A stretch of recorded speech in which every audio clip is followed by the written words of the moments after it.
partiremo da tutto il Veneto. Lunedì a Udine c'è una partita Italia-Israele.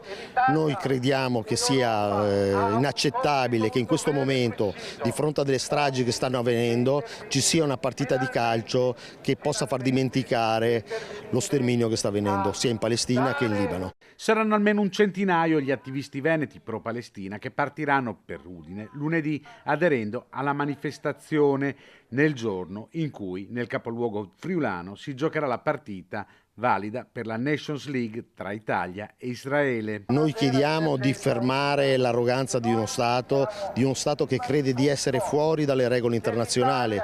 Israele, dopo aver commesso e sta commettendo un genocidio a Gaza, bombardando scuole, ospedali, chiese, adesso ha attaccato il Libano, sta invadendo il Libano e, come non gli bastasse, ha attaccato anche le basi dell'ONU, che sono basi di pace, per osservare quello che sta succedendo. Sitting in piazza per annunciare la partecipazione alla manifestazione.